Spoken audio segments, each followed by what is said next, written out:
J'interpelle la conscience nationale ce matin sur la déclaration d'intention qu'on appelle l'éducation inclusive au Cameroun.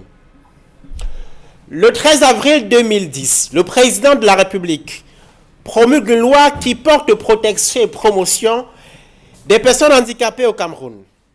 Le texte fixe le cadre juridique de prise en compte des personnes présentant une incapacité à assurer par elles-mêmes tout ou partie des nécessités d'une vie individuelle ou sociale normale, du fait d'une déficience physique ou mentale, congénitale ou non. L'on trouve dans la loi des dispositions visant la prévention médicale et sociale du handicap, mais aussi et surtout le facile accès de ces personnes à l'école. Leur éducation spéciale est définie par ce texte et consiste à les initier aux méthodes de communication appropriées en vue de leur permettre d'accéder à une scolarisation normale et plus tard à une formation professionnelle. Et voilà où tous les problèmes commencent. Car ce qu'il faut dire d'emblée, c'est que les personnes handicapées sont des personnes particulières. Certaines sont des handicapés moteurs, c'est-à-dire ayant perdu l'usage, en partie ou complètement, d'un ou de plusieurs membres. D'autres présentent des déficits d'usage de leur sens et autres orifices, les yeux, les oreilles, la bouche. D'autres encore présentent des dysfonctionnements d'ordre mental, les débiles, les autistes, les infirmes moteurs cérébraux, les mongoliens, etc.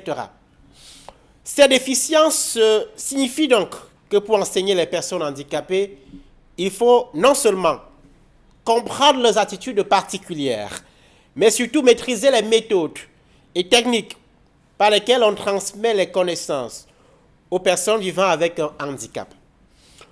Au lieu d'investir dans la formation des instituteurs capables de dispenser des cours correctement aux personnes déficientes, qu'est-ce que l'État du Cameroun a fait? L'État, depuis 2010, transformé par décret des écoles primaires publiques en écoles primaires dites inclusives. On en compte aujourd'hui 70 sur l'ensemble du territoire national.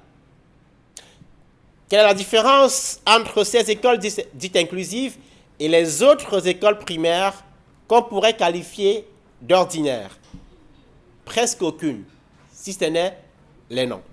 Eh bien pourquoi?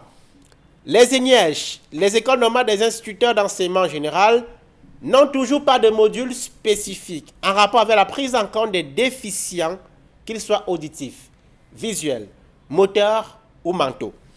Chacun se bat comme il peut. Tant pis pour ceux qui ne comprennent pas. C'est encore plus grave lors des concours et examens certificatifs.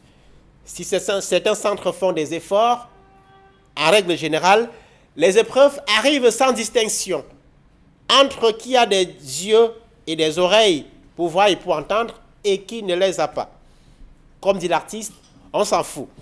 Ajoutez à ce cocktail la misère des enseignants du cycle primaire.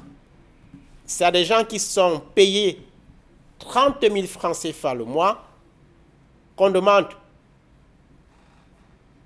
C'est à ces gens qui absorbent la craie de lundi à vendredi que vous demandez de prendre du temps pour comprendre, donner de l'attention et suivre particulièrement les personnes handicapées. L'éducation inclusive au Cameroun est un bien beau concept, un peu comme l'école pour tous en l'an 2000. Il faut voir pour croire. À demain.